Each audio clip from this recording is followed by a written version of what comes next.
monde ce matin? Bienvenue. Merci. OK. Là, je vais vous parler quelques petites secondes pendant que je m'installe en avant. Il y a plus de choses qui m'y paraissent sur ce lutrin. Donc, ça va prendre quelques secondes. Mais en attendant, je suis Julie Paquette, missionnaire avec Jet. Ceux qui sont plus rapides à lire que moi, j'ai été à parler le savent déjà. Mais je vais aller au Japon.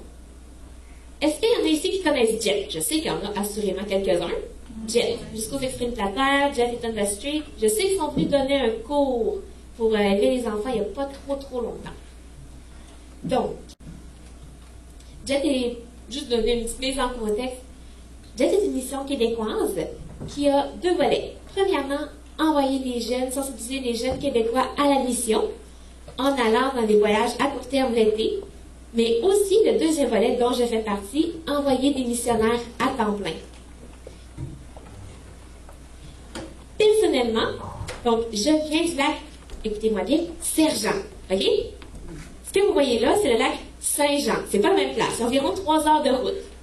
Quand on est au lac Sergent, ça veut dire qu'on va passer toute notre vie à expliquer à tout le monde qu'on vient du lac Sergent. C'est ça. Donc, je suis née de 3 enfants dans ma famille. Je suis née dans une famille chrétienne. Et puis, j'ai le bonheur de connaître le Seigneur personnellement quand j'avais 5 ans. J'écoutais le film Le Voyage du pèlerin en version animée. Je ne sais pas s'il y en a qui l'ont déjà vu, montré aux enfants. Il se trouve à avoir, je ne sais pas si vous avez déjà remarqué dans le film, mais un gros bonhomme vert. Il est assez laid. Non? Oui. Oui, parfait. Donc, moi, petite fille de 5 ans, j'écoute le film avec ma mère et je dis, maman, tu sais, ma mère contrôlait pas mal ce que je regardais. Je voyais donc rarement des monstres. Maman, c'est quoi ça? Elle dit, ben, c'est le diable. Oh, ouais, je veux jamais le rencontrer. Elle dit, ah, mais il y a juste ceux qui croient en Jésus puis qui comprennent qu'il va prendre leur péché, qui peuvent être sauvés. Donc là, j'ai compris le choix qui s'offre à moi. J'avais le choix entre Jésus et le ciel ou le gros bonhomme vert. J'ai choisi Jésus. Évidemment, bon, j'avais pas tout compris ce que ça impliquait de choisir Dieu. Par contre, Dieu m'a pris où j'étais et puis m'a fait cheminer à partir de là. Donc, j'ai continué ma petite vie. Et puis, j'allais à mon église, j'allais à l'école. Et souvent, à mon église aussi, on recevait des missionnaires. Donc, j'avais déjà entendu plusieurs présentations. Et à 9 ans, un bon dimanche comme tous les autres, il y avait encore un missionnaire qui venait présenter ce que lui allait faire. Lui, il s'en allait en Afrique. Donc, j'écoute la présentation. C'est intéressant. J'aimais toujours ça, entendre parler des autres endroits. Et puis là, il s'est passé quelque chose de différent. Pendant la présentation, j'ai clairement senti Dieu me dire « Écoute bien, parce qu'un jour, ça va être toi. » Ça a vraiment été très clair. Et puis, même à 9 ans, j'avais bien compris que Dieu n'était pas en train de me dire « Toi aussi, tu vas aller au Niger, parce qu'il y allait au Niger. » C'était « Je t'appelle en mission. » Je ne savais pas où, mais j'avais compris qu'il m'appelait à aller à quelque part pour le servir. Donc, à 9 ans, ben, ça n'a pas changé grand-chose dans la vie, pas à ce moment-là. J'ai continué d'aller à l'école. Et puis, bien, quand je suis arrivée au secondaire, ben là, pour la première fois, je commençais à être vraiment différente de ceux qui m'entouraient. J'allais dans une école non chrétienne, il y avait environ 800 élèves, et puis à ma connaissance, j'étais la seule chrétienne. Donc, évidemment, mes intérêts n'étaient pas les mêmes que ceux de mes compères. Donc, moi, l'alcool, la drogue, les parties, ça ne m'intéressait pas. J'étais différente et j'avais donc très peu, pour dire pas, d'amis à l'école. Je passais la plupart de mon temps à la bibliothèque, bref. Et puis, pendant ce temps-là, je continuais de prier, Seigneur, où est-ce que tu voudrais que j'aille te servir? Je n'avais pas encore de signes, j'avais rien vu dans le ciel d'écrit, OK, Julie, tu vas aller au Togo, au Japon, en Afrique, je sais pas. Par contre, je savais que j'allais aller à l'école biblique. Donc, après mon secondaire, j'étais à l'école biblique. Ça a été une année vraiment merveilleuse. Et puis, pour la première fois, parce que vous devez comprendre que je viens de la ville de Québec, mais en fait de Saint-Raymond-de-Port-Neuf. C'est comme mes amis se plaisent à me le rappeler, un trou perdu.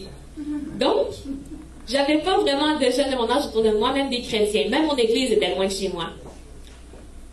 J'étais donc pas mal isolée. Et là, pour la première fois à l'école biblique, j'avais des gens autour de moi qui aimaient Dieu, qui voulaient en apprendre plus sur lui, comme moi, qui avaient à cœur de juste le servir, peu importe ce que ça voulait dire. Et puis quand je suis revenue à mon église après, mais je me suis dit, c'est tellement merveilleux que je me suis dit, Dieu a parlé à mon cœur, puis c'était juste tellement merveilleux. Et je me suis dit, ben, je vais donner la même chose. Je vais être capable aussi de donner comme moi j'ai reçu à l'école biblique. Vous devez comprendre qu'à 17 ans, j'étais la plus jeune à l'école biblique. Donc, je me suis impliquée dans le groupe de jeunes. Et puis, ça, c'est un des groupes qu'on a eu. C'est moi juste à droite. Et les streets aussi, qui se trouvent à être répartis dans la photo. Mais j'ai eu à cœur la jeunesse, de m'impliquer pour pouvoir les aider à grandir comme moi, j'avais pu apprendre à grandir à l'école biblique. C'est sûr que le contexte est très différent, puis à l'école biblique, bon, ben, on est toujours dedans. Donc, la possibilité de grandir est encore plus grande. Mais la jeunesse est tellement importante. Puis je sais que par notre implication, notre travail, la vie des jeunes peut être changée. Donc, me voilà. Je prie encore, mais Seigneur, où est-ce que tu veux que j'aille? Je suis revenue à l'école biblique, bon, ben, je suis présentement au cégep, plus tard, ben là, je suis rendue à l'université. Où est-ce que tu veux que j'aille? Ah ben là, je suis rendue à ma 3e année d'université. Là, je gradue dans 1 an. Seigneur, vraiment, où est-ce que tu voudrais que j'aille? Ça pourrait peut-être être le temps, je ne sais pas. En tout cas, je prie, je fais confiance à Dieu. Pendant ce temps-là, je lis un livre qui s'appelle Operation World, Opération Monde. La manière que le livre est fait, c'est vraiment bien. Si jamais vous lisez en anglais, je ne sais pas si c'est en français, mais ça énumère tous les pays du monde en ordre alphabétique, de Afghanistan à Zimbabwe.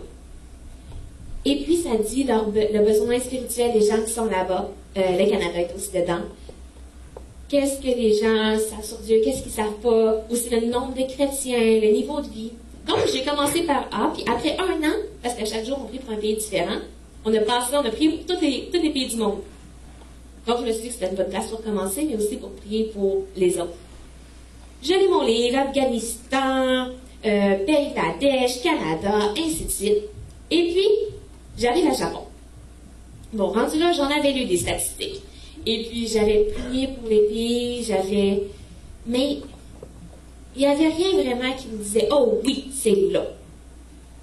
Mais quand j'ai lu sur le Japon, qu'il y avait 10% des jeunes qui disaient souhaiter ne pas être nés, ne pas exister. 10%, 1 sur 10 qui dit « Moi, je voudrais juste ne pas vivre ». Pas qu'est-ce que je fais sur cette terre, je souhaiterais ne pas vivre.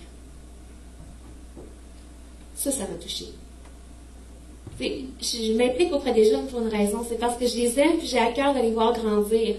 Je veux qu'ils découvrent la joie qu'on a en Dieu, qu'on le suit.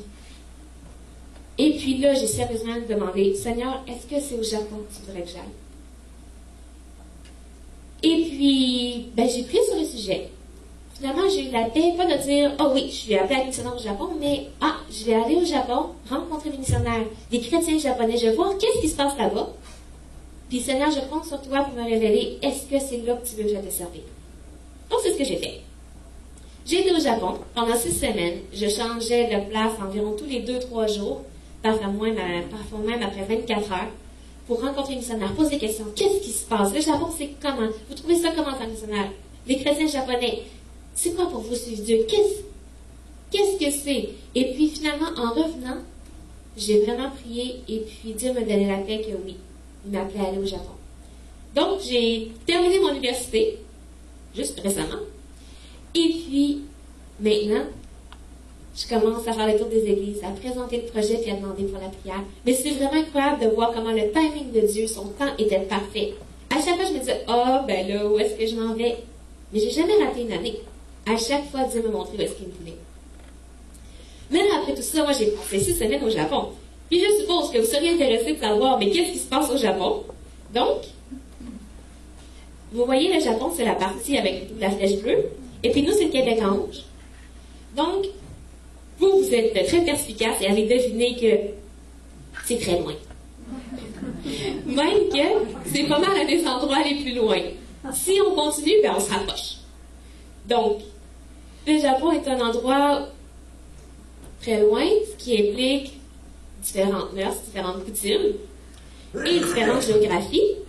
au Japon, il y a seulement 13% de la terre qui est cultivable, parce que c'est juste tellement plein de montagnes partout. Donc, ils importent beaucoup de leur nourriture. Et puis, il y a aussi 127 millions de personnes. Pour vous donner une idée, nous autres, on est 34 millions maintenant au Canada, à peu près. 34 millions. Et vous voyez que la superficie du Canada et du Japon est vraiment différente. Il y a pas mal moins de place au Japon. Par contre, ça peut donner des situations assez amusantes. Exemple, ça. Je ne sais pas si vous voyez toutes les personnes qui sont là. Bon, ben, ce que vous voyez peut-être pas, c'est que c'est une piscine. En fait, il y a tellement de gens qu'on ne voit plus la piscine. Je ne sais pas vous, mais les mamans, c'est la fête des mères. Moi, mon enfant, je suis vraiment pas convaincue que je laisserai aller se baigner. J'aurais peur qu'il se noie dans les gens. Donc, une piscine. Mais, je veux dire, c'est pas toujours dans les piscines que les gens sont. Des fois, à l'heure de pointe, ça prend des employés vraiment dévoués. Parce que prendre un train quand il y a tellement de gens, c'est pas toujours évident. Donc, vous voyez les deux mains blanches, en fait, c'est des gants blancs. Des employés de compagnie pour les trains, tout ça. Ils poussent le monde pour que tout le monde puisse rentrer dans le train. Puis les gens sont vraiment très heureux de ça parce que sinon, j'aurais pas eu ma place. Donc, ils ont leur place dans le train. Mais bon, vous vous en doutez, c'est pas partout aussi condensé que ça en termes de population. Il y a aussi des endroits comme ça dans les montagnes, c'est magnifique. Et où il y a juste moins de gens parce que vous voyez que la géographie est quelque peu inapte à accueillir une maison. Donc, ça fait qu'il y a 40% de la population qui est concentrée autour de 3 villes au Japon. Évidemment, vous devez connaître Tokyo, sinon il y a aussi Osaka et Kobe. 40% de la population, 3 villes. À Tokyo, il y a 5000 personnes au kilomètre carré. C'est beaucoup. Mais ils construisent en hauteur, donc ils réussissent à tout écraser. Donc, il y a d'autres choses aussi que moi, je vais plus reconnaître, qui vont m'être plus familières. Exemple, le McDonald's. Il y en a aussi au Japon. Et ils ont adopté d'autres choses de notre culture à nous, occidentale. Le PSK. Oups. Excusez-moi. Donc, ils ont adopté le PSK. Mais, est-ce que vous voyez quelque chose de familier sur le baril de poulet du PSK? Je ne sais pas si vous voyez. C'est pas le Noël. Des baguettes, certains. C'est pas des baguettes. Ah, je crois que je suis entendu dire, je sais. Une couronne de Noël. Voyez-vous autour du petit monsieur? Il y a une couronne de Noël. Ben, c'est parce que, en fait, au Japon, ils ont retenu une de nos fêtes, Noël. Ce qu'ils ont retenu, c'est qu'à Noël, on mange du poulet. Donc, toutes les familles japonaises, presque, vont chercher leur baril de poulet au PSK, le jour de Noël. Ils sont toujours dans le jus. Malheureusement, ils ont aussi retenu qu'à Noël, celui qui vient, ben, c'est pas Jésus, c'est Père Noël. Et puis, comme ça s'en vient courant ici aussi. Excusez-moi, je suis misère avec mon chose. Donc, il y a une autre chose, évidemment, au Japon. La religion. Je ne sais pas s'il y en a qui ont vu ma pancarte juste à l'extérieur qui disait 80% bouddhiste, 70% aucune croyance religieuse. Excusez-moi, c'est parce que, Mademoiselle Julie, je sais que vous êtes enseignante en anglais, maintenant vous le savez. Donc, en mathématiques, 80 plus 70, c'est comme, on n'est pas supposé en pourcentage dépasser 100. Oui, bon, ben, en effet. C'est parce qu'au Japon, la religion est quelque chose qu'on considère plus comme quelque chose d'apparence. On fait les rites. C'est quelque chose qui se porte comme des vêtements à l'extérieur, mais pas à l'intérieur. Donc, même si je dis que je suis bouddhiste, ça veut dire que je vais aller au temple bouddhiste de temps à autre, spécialement lorsqu'il y a des morts. Je vais aller aussi au temple shintoïste. Là, je voulais déjà pas trop pousser en disant qu'elles sont, en fait, 70% shintoïstes, 85% bouddhistes, puis 70% qui croient rien. Parce que je me disais, on va commencer par 2 chiffres au moins, là. Ça sonne déjà assez étrange comme ça. Mais c'est simplement que pour eux, une religion, justement, c'est comme des vêtements. Ça se passe à l'extérieur, pas nécessairement à l'intérieur. Donc, je veux dire que j'ai une religion sans vraiment y croire. Mais ça veut aussi dire que je peux prendre le gilet du bouddhisme et la jupe du shintoïsme. Je peux agencer ça comme j'aime. Ah, j'aime dans le bouddhisme que tout est que nous sommes un tout. Dans le shintoïsme, j'aime qu'il y a des esprits partout qui peuvent s'occuper de tout. Donc, je vais prendre les deux. Je vais aller faire ma visite au temple de temps en temps. Puis, si jamais il existe, ben, coudonc. J'aurais fait ce que j'ai à faire. Donc, ils ne croient pas vraiment. Mais il y a une valeur, par exemple, qui les affecte énormément, les Japonais. C'est l'harmonie. Tout le monde va vers le même sens. Maintenant, je sais que pour nous, au Québec, l'harmonie, ce que ça veut dire, c'est « Ah, mais tu sais, tout le monde s'entend bien ensemble. » C'est l'harmonie. On s'entend bien ensemble, il n'y a pas de guerre. Au Japon, l'harmonie est plus synonyme de conformité. Tout le monde fait la même chose. Je suis japonais. Ça implique certaines choses. Par exemple, il y avait une fille de missionnaire qui avait 2 amies japonaises. Elle a dit, ah ben moi je suis chrétienne. La première amie japonaise a dit, ah mais je me demande ce que moi je suis. La deuxième amie japonaise a répondu, ben voyons, t'es japonaise. On se demande pas c'est quoi notre religion. On est japonais. Les japonais sont shintoïstes et bouddhistes. Pense pas plus que ça. Sois comme tout le monde. Mais j'avais pas encore vraiment, avant d'aller au Japon, je savais que c'était très important pour eux, l'harmonie, plus la conformité. Mais il y a une histoire que un missionnaire m'a racontée qui m'a vraiment ouvert les yeux. Je ne sais pas si vous le savez, mais il y a 4 ans, il y a eu un gros tremblement de terre au Japon, ça a fait un gros tsunami, il y a eu beaucoup de morts. Bon, ben, souvent, c'est des choses qui arrivent au Japon, donc ils construisent des écoles en hauteur. Ce qui permet, tout simplement, que quand il y a des grosses choses, les enfants sont protégés. Il y a une école, cette fois-là, je ne sais pas pourquoi, il avait décidé, bon, ben, on va renvoyer les enfants avec leurs parents, que ce soit toute la famille ensemble. Il y a un enseignant, un seul, qui a dit non, on ne devrait pas. Il faut monter encore plus haut. Il a convaincu un seul élève de suivre. Ils ont été les seuls survivants de toute l'école. Toutes les autres, ils ont péri en se rendant dans le village. Ben, je sais pas vous, mais moi, ma réaction, c'est, ah ben, c'est plate qu'il y ait juste un qui l'ait suivi, mais coudonc, tu sais, ils se sont sauvés 2. Mais au Japon, la réaction a été une réaction d'outrage. Comment as-tu osé ne pas suivre le groupe? C'est parce que tu aurais dû les suivre et mourir avec eux, plutôt que t'en tirer tout seul. Tu sais, nous, on dit souvent aux enfants, ou même à tout le monde, ben si tes amis vont sur le bord d'un pont et qu'ils se pitchent en bas, est-ce que tu vas te tirer en bas toi aussi? La réponse est, ben non, voyons. Bon, donc, réfléchis avant d'agir dessus. Mais au Japon, c'est toi tes amis vont sur un pont, puis tu te pitches en bas. Ben tu te pitches en bas aussi, voyons donc, tu fais comme tout le monde.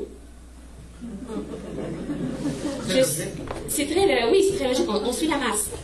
Fait que je suppose que dans ces circonstances-là, c'est pas difficile de comprendre qu'il y a 8 fois moins de chrétiens au Japon qu'au Québec. Et puis, ça a aussi des grandes répercussions, évidemment, sur les chrétiens au Japon. Premièrement, en termes d'évangélisation. Si c'est pratiquement un crime social, parce qu'on ne va pas en prison pour ça, mais d'être différent, si j'évangélise, je suis en train de montrer que moi, je suis différente. C'est pas acceptable. Et puis moi, ça me rend mal à l'aise aussi d'être différente. Mais en plus, il y a un deuxième problème. Si moi, je suis différente et que j'évangélise, j'encourage les autres à être différents. J'encourage les autres à briser l'harmonie de la société. Ben là, c'est encore pire. Jésus seul. J'ai raconté tantôt que pour eux, être chrétien, ben pas être chrétien, mais avoir une religion, c'est comme agencer différents vêtements pour que ça fasse quelque chose d'acceptable, joli. Mais s'il y a juste Jésus, je dois rejeter tout le reste. Si moi, je suis habituée à tout prendre ce que j'aime et à délaisser ce que j'aime pas, mais Jésus, lui, c'est pas ça qu'il dit. Il dit non, c'est seulement moi. Il y a juste moi qui peux te sauver. Je dois seulement le servir lui. Ça, évidemment, ça devient compliqué avec une notion comme le culte des ancêtres. On doit prier nos ancêtres morts, et puis ne pas le faire, c'est un signe de manque de respect envers la famille. La famille le prend pas très bien. Non seulement ça, mais Jésus dit, je suis la seule vérité. De le suivre implique de m'impliquer personnellement. C'est pas juste une religion d'extérieur. C'est pas juste mettre un One Piece. C'est pas juste de prendre une seule religion, toute uniforme. C'est qu'elle doit me transformer de l'intérieur. Je dois comprendre que je dois tout donner à Jésus, tout ce que j'ai. Ça aussi, c'est une embûche. La croissance. Si d'habitude, je m'implique seulement extérieurement en faisant les rites, ben d'aller m'impliquer dans mon église locale, c'est pas naturel. Je suis habituée qu'on laisse ça au prêtre, qu'on laisse ça au clergé, on laisse ça aux gens qui sont vraiment là pour ça, puis moi, je vais faire mes rites, je vais asperger un petit peu d'eau, puis ma partie est faite. Je me présente à l'église, m'asseoir, puis après ça, je m'en vais. C'est ce qu'on appelle les chrétiens du dimanche matin. Mais de comprendre que Jésus, c'est pas ça qu'il demande. Je vais m'impliquer dans mon église. Aimer les autres. Et puis si je fais pas ça, que je m'implique pas à l'église, comment est-ce que l'église va grandir? Si je n'évangélise pas, comment est-ce que l'église va croître? Au Japon, il y a des églises, mais il y en a plusieurs qui sont maintenant sans pasteur, parce qu'il n'y a pas de relève.